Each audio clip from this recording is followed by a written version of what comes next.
청년의 때에 창조주 하나님을 기억하는 게 중요한데요. 자기 마음대로 하잖아요, 청년들은. 그런데 자기 마음대로 하지만 거기에 대해서는 책임을 져야 됩니다. 요즘은 이렇게 밖에서 보면 담배 피우는 아가씨들도 많아요. 담배 피우는 아가씨들도 이렇게 딱 요즘은 이제 담배도 아무 데서는 못 피지만 그 젊은 아가씨들이 담배 피는 것을 볼 때 참으로 안타깝기도 하고 지금 시대가 그렇습니다. 뭐 술은 뭐 당연하죠. 대낮에도 술을 마시는 사람들이 많고 세계에서 우리나라가 술을 제일 많이 마신다고도 하지 않아요? 술이 제일 많이 팔린다고. 그래서 술, 알코올 중독. 우리 교회도 그런 분이 계시죠. 알코올 중독에 빠져서 지금 교회도 못 나오고 사람 구실도 못하고. 그 술을 마십니다. 처음엔 술이 내가 통제하는 것 같지만 나중에 중독이 되면 술이 나를 통제하죠. 그래서 사람 노릇을 못하게 해요. 결국은 사람 노릇을 못하게 합니다. 그러니까 자기 인생을 자기가 망치는 거죠. 거의 다 보면 자기가 자기를 망칩니다. 그래서 술 중독에 빠지면 살아도 사는 것이 아니죠. 그래서 결국은 자기 마음대로 산 것에 대해서 자기가 책임을 져야 됩니다. 책임지는 훈련을 교회에서 배워야 되는데 또 하나님 말씀도 제대로 안 들으면 또 배우지도 못해요. 지금 청년들은 다는 아니지만 청년들의 반 정도는 예배 시간에 스마트폰 봅니다. 그러니까 말씀을 들어오는 게 아니에요. 그냥 부모가 오라 하니까 오긴 하는데 스마트폰 보고 있어요. 스마트폰에 뭘 보고 있는지 모르겠지만 하여튼 스마트폰 봅니다. 그러면 말씀 시간에 말씀을 안 들으면 그는 아무리 교회 백날 나와도 그냥 허수아비 나온 것 같은 거예요. 그래서 여러분 내 자녀가 예배 드릴 때 어떻게 하는가를 봐야 되는데 부모는 또 아무 생각이 없어요. 그냥 교회 나오면 됐다 이거야. 그러니까 항상 위탁교육만 시켜서 그래요. 여러분 가정교육이 있어야 되는데 가정교육도 없고 지금은 어린아이 때부터 위탁교육을 시키잖아요. 그러니까 교육은 어린이집에 가서 어린이집에다 맡기고 유치원에다 맡기고 초등학교는 초등학교 맡기고 중고등학교 맡기고 대학교에 맡기고 교회는 교회에다 맡기는 거예요. 주일학교에다 맡기는 거예요. 그래서 누가 잘못되니까 주일학교를 뭐라고 막 비난하는 분도 있어요. 교회 학교에서 뭘 가르쳤냐 하면서. 그러니까 부모는 가르치지 않아도 그냥 교회 학교에서 가르치면 된다 이거예요. 그러니까 교회 학교 선생님들을 막 비난하고 그런 분도 계셨어요. 참으로 안타까운 일이죠. 내 자식은 말 안 듣고 그러면 부모가 잘못인 것을 깨달아야 되는데 부모가 잘못을 깨닫지 못하면 그 아이는 희망이 없습니다. 그래서 지금 시대가 청년들이 청년 같은 청년이 없어요. 제가 어제 다니엘 기도에서 북한 사람들이 온 것을 시리즈로 다 계속 듣는데 90년대생 청년이 간증하는 걸 들으면서 정말 우리나라에도 이런 청년들이 좀 있으면 좋겠다. 유학을 갔다가 나만의 실상을 알게 되고 세계 실상을 알게 되고 공산주의의 허구를 알게 되고 민주주의가 어떤 것을 알게 돼서 김정일이가 죽었을 때 우리 다 같이 기분 좋다 술 파티하자 그런 바람에 걸렸어요. 그게 누가 이제 고발을 했겠죠. 그런 바람에 결국 돌아가지 못하고 남한으로 다 왔어요. 그래서 그가 하나님을 만났고 그가 간증하는 것을 들어보니까 정말 국가 간이 뚜렷합니다. 정말 우리나라 청년들이 과연 그럴 만한 청년들이 과연 있을까? 우리 교회 아이들 네가 국가 간에 대해서 앞에 나와서 한 30분이고 시간 줄 테니까 해봐라 그러면 과연 할 청년이 있을까요? 나는 우리나라가 어떻게 가야 된다라고 자기 철학이 있을까요? 없어요. 제가 볼 때는 없다고 봐요. 자기 소신이 없단 말이에요. 그 왜 그러냐? 그만큼 공부를 안 해서 그래요. 학교 와서 죽어라 공부했는데 그 공부는 생각하는 공부가 아니에요. 그 공부는 입력시키는 공부예요. 그랬다가 시험 끝나면 머리 흔들어서 털어버리면 없어지는 공부예요. 진짜 공부를 해야 돼요. 진짜 공부. 근데 공부를 안 하거든요. 지금 가짜 공부하느냐고 진짜 공부를 안 하고 있어요. 다 학교 졸업하면 쓸모없는 공부들 하고 있어요. 그래서 자기 철학이 없단 말이에요. 자기 철학. 그 자기 철학이 없으니까 그냥 말을 못 해요. 그냥 여럿이 모였을 때 대개가 이제 어떤 그 세미나 같은 데 가거나 수련회 가면은 공동체가 딱 모여서 그룹을 져서 토론하죠. 근데 토론하게 되면 토론할 수 있는 학생들이, 청년들이 별로 없어요. 자기 말을 뚜렷하게 할 수 있는 청년이 별로 없어요. 항상 자기가 생각을 정리해서 말할 수 있는 능력이 있어야 되거든요. 자기 표현을. 여러분의 자녀들 한번 보세요. 말할 수 있는가? 그래서 한번 이렇게 그런 것들을 잠깐만 부모가 질문해야 돼요. 질문. 근데 부모가 그런 것엔 관심 없거든요. 다 교육은 학교에다 맡기고 다 맡겼기 때문에 부모가 교육에 관심 없는데 사실은 가장 교육 중에서 중요한 교육은 가정교육이에요. 가정교육. 요한 웨슬레 어머니는 그 18형제를 자기가 다 키웠단 말이에요. 교육시키면서. 엄마 방에 들어오면서 1시간 간격에다 이렇게 딱딱 아들들이 교대로 들어와서 공부했어요. 선생님한테 엄마한테 과외 공부했어요. 그렇게 해서 배운 중에서 훌륭한 사람이 요한 웨슬레 감리교 창시자 나왔고 또 찰스 웨슬레 또 찬송가 삼천곡 쓴 아들이 나왔어요. 세계적인 인물이 둘 나왔어요. 그럼 성공했죠? 그 성공한 거란 말이에요. 여러분 가정교육이 잘 돼야 성공해요. 가정교육이. 가정에서 똑바로 배워야 밖에 나가서 똑바로 배우거든요. 가정에서 똑바로 배워야. 그래서 여러분 가정교육을 못하면 가정의 그 교육은 부모가 코치 내지는 감독과 같아요. 자, 선수들을 이렇게 딱 해놨을 때 어떤 코치를 써야 감독을 써야 그게 세계적인 선수가 돼요? 그 감독을 잘 써야 되는 거 아니에요. 우리나라가 저 축구가 뭐 16강에 들어가기도 힘든 판에 그 히딩크 감독 썼을 때 4강까지 갔잖아요. 똑같은 선수인데 그 다음번에 못 갔어요. 감독의 차이입니다. 감독의 차이. 박한서 감독이 베트남에 가서 그들만 했을 때 동남아시아에 1위까지 만들었잖아요. 근데 그가 그만두고 나서 지금 어림도 없어요. 이번에 다 뭐 예선전 다 떨어졌죠. 베트남도. 선수는 똑같은 선수야. 똑같은 선수인데 박항서 감독이 했을 때는 1위까지 갔는데 지금 다른 어떤 감독이 했을 때는 예선전에도 떨어졌단 말이에요. 그러면 선수의 문제야? 감독의 문제야? 감독의 문제잖아. 똑같은 선수인데. 우리나라도 지금 이번에 축구에서도 완전히 깨졌잖아요. 지난번에.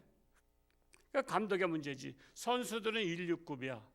뭐 저기 무슨 손흥민 비롯해서 이강인 비롯해서 또 누구야? 그 유명한 선수들 그거 다 있잖아요. 그래도 졌단 말이에요. 그게 뭐냐면 감독의 문제예요. 그러면 집이 부모가 감독이란 말이야.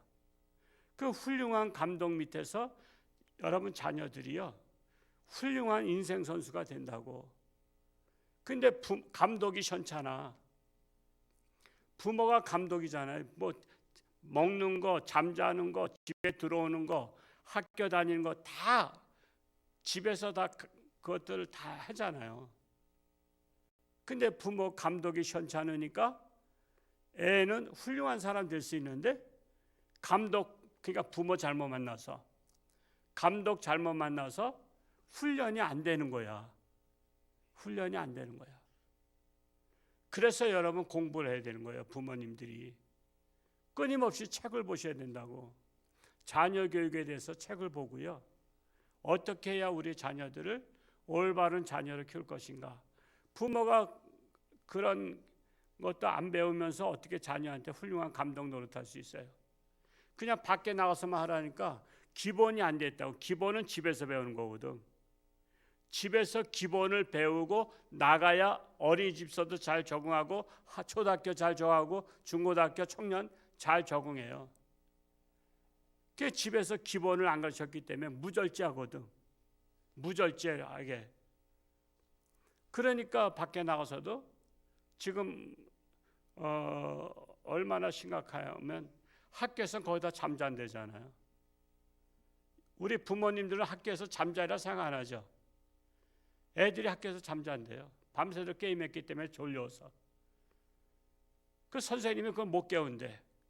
그게 지금 우리나라 인권법이야. 학생들을 공부하라고 깨우고 그러면 선생님 고발하게 돼 있어. 그래서 아이들을 못 깨워요. 그래서 우리나라 정교조 때문에 망한 거예요. 지금 그런 법을 만들어놨잖아요. 학생들의 인권을. 그래서 선생님 못 깨웁니다. 그냥 내버려 둬야 돼요. 우리가 초등학교 다닐 때, 중고등학교 다닐 때 그런 일 어림도 없죠. 어떻게 선생님 가르치는데 엎드려서 자. 엎드려 자면 앞으로 데려 나와가서는 따짝을 때렸지. 근데 지금 애들은 깨우면 안 돼. 깨우면 선생님 고발하게 돼 있어요. 그러니까 선생님들 포기한 거예요. 공부를 애들한테.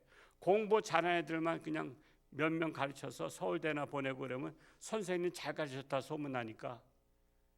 그 선생님들이 책임을 안 지거든요. 지금은 선생님들이 반을 안 맡으라는 것도 아시죠?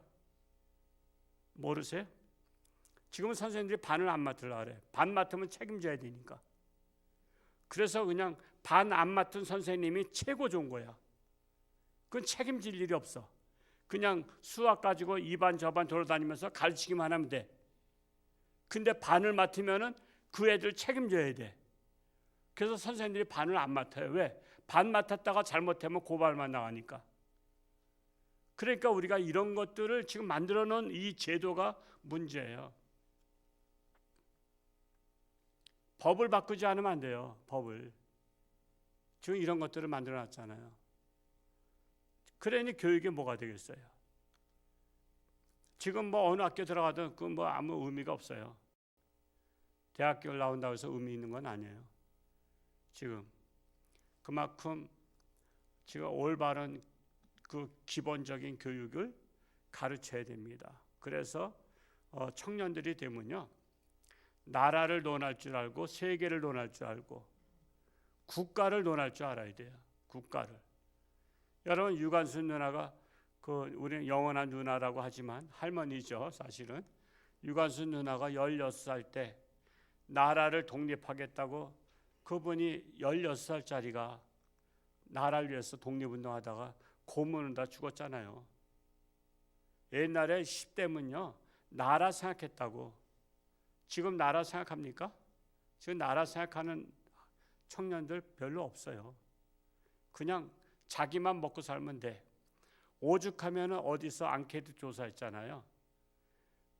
일하면 뭐 해서 살고 싶으냐 했더니 빌딩 사가지고 월세 받아 먹고 사는 게 소원이라는 게 제일 많이 나왔잖아. 빌딩은 거저 사나? 근데 그게 빌딩이 뭐냐면 아버지한테 물려받아서 그 빌딩 월세 받아 먹고 살고 자기는 놀러 다니는 게 소원이래. 이게 서울 강남이나 이 부잣집의 애들의 소원이야. 부모가 버는 것만 가지고 나 다 못 쓴다 이거야. 그러니까 직장 다닐 필요 없다 이거야. 직장 다녀봤자 월급 코딱지만큼 주는 거. 우리 아버지 돈 잘 버는데 그냥 놀면 용돈 몇백만씩 주는데 뭐하러 직장 다녀서 아침부터 일찍 출근하고 이건 뭐 괜히 생고생하냐 이거야. 그래서 지금 직장 다닐 바에는 노는 게 낫다 그래서 노는 청년들이 이렇게 많은 거야. 노는 청년들이.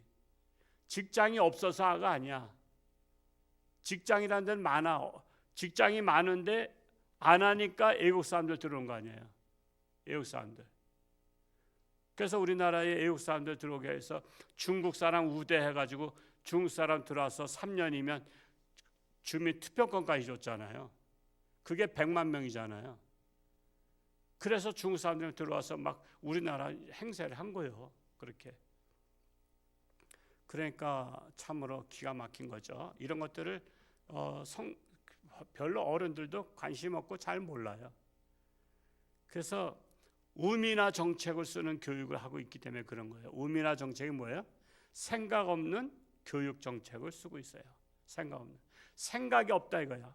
그래서 선동에 의해서 이 사람 뽑으라면 이 사람 뽑고 저 사람 뽑으라면 저 사람 뽑고 생각이 없는 사람은 누구 뽑아야 돼 그러거든. 아, 이 사람 뽑아야 돼. 이 사람이 뭐 생활지원금 20만 원씩 준대. 그래? 아유, 공짜로 준다면 그 사람 뽑아야지. 그래서 우리가 생활지원금을 받고 지금까지 받아온 것이 누적돼서 사과가 하나가 5천 원짜리 된 거야. 사과 하나가. 과일이 5천 원짜리 된 거라고.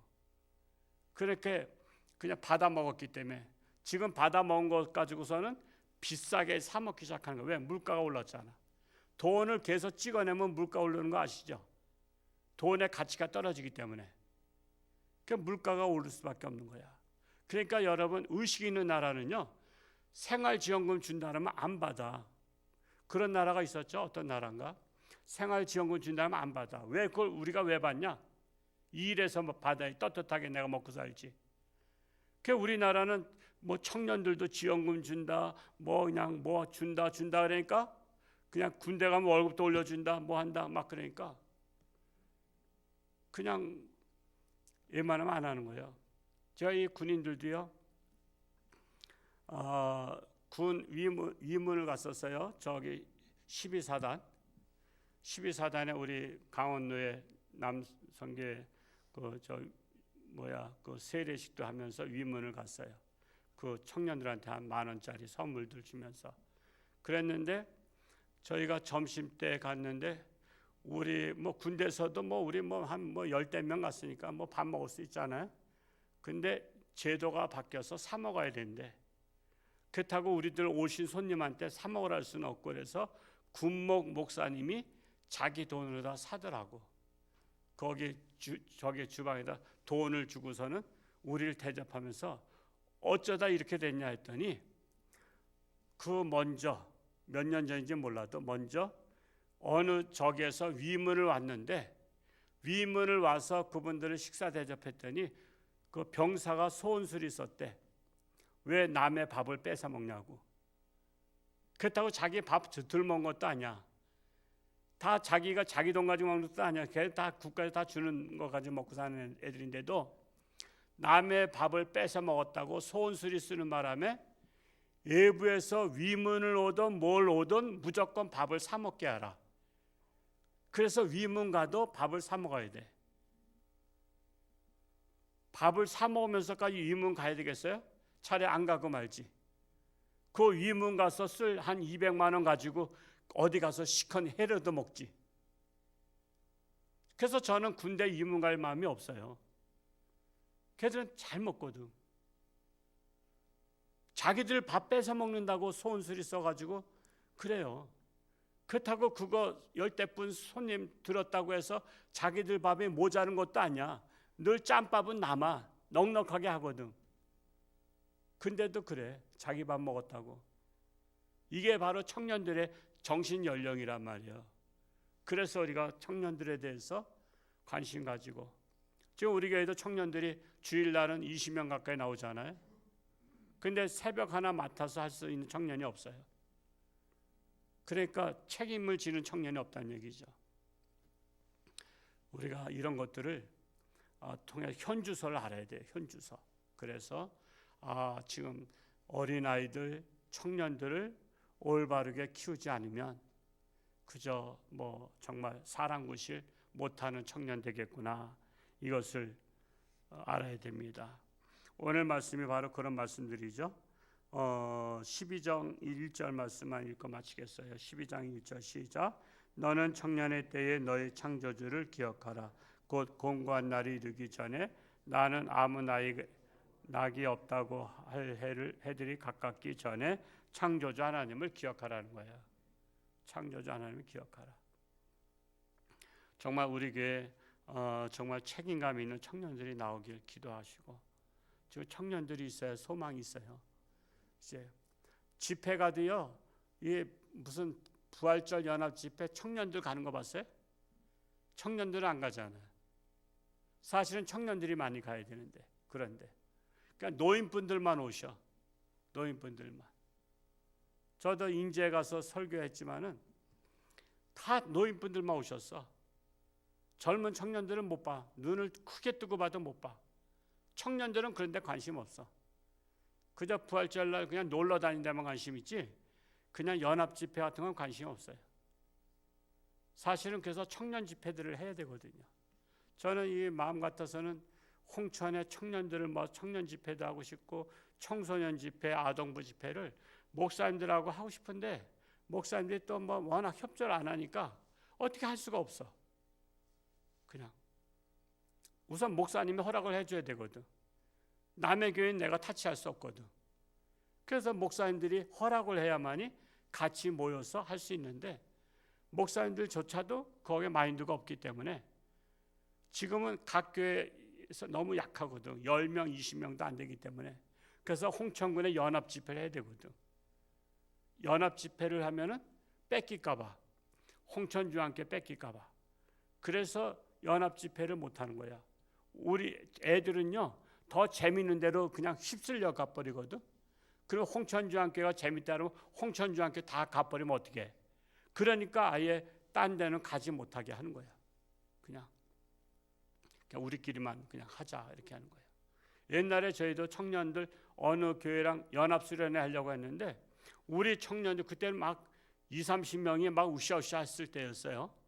그러니까 그 교회가 같이 안 하겠다는 거야. 자기네 청년 기죽는다고. 그래서 연합으로다가 그때 계획했다가 취소가 됐어. 자기네 청년 기죽을까 봐.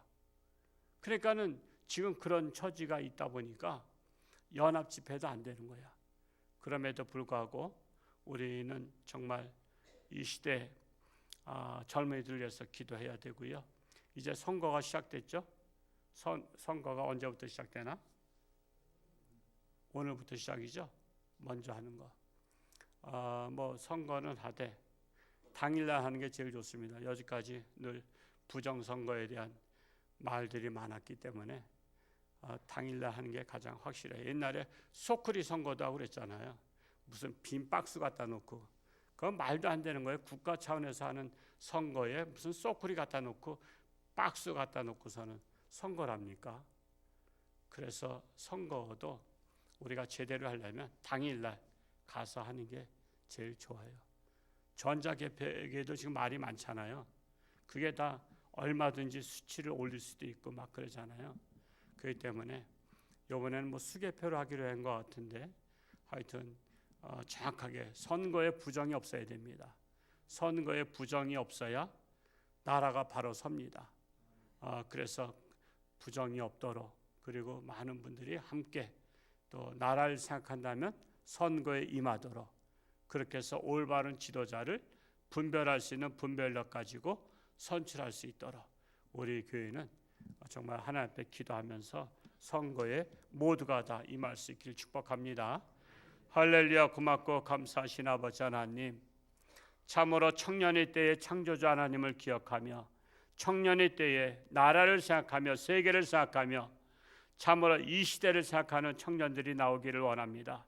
새벽 이수 같은 청년들이 나오기를 원합니다. 우리 홍천중앙교회가 바로 그러한 청년들, 이 시대를 이끌어갈 주인공 같은 청년들이 배출되게 하여 주옵소서. 참으로 이 사명을 깨닫고 우리 부모된 자들은 감독으로서의 정말 훌륭한 감독이 될 때 훌륭한 선수가 나오듯이, 우리 부모가 훌륭한 감독이 되면 자녀들은 훌륭한 인생을 살아갈 줄로 믿습니다. 이 사명을 감당케 하여 주옵소서. 이제 돌아온 주일날은 교회학교 초청주일이 오니 우리 유치부, 아동부, 중고등부 청년들이 구름대와 같이 와서 하나님 말씀으로 새롭게 변화되는 축복의 역사가 일어나게 하여 주옵소서. 이 시간도 귀한 11점을 드렸습니다. 늘 11조가 넘치게 하시고 하나님 영광 위에서 기 쓰이는 귀한 가정 되게 하여 주옵소서. 감사드리며 예수님의 이름으로 축복하며 기도하옵나이다. 아멘.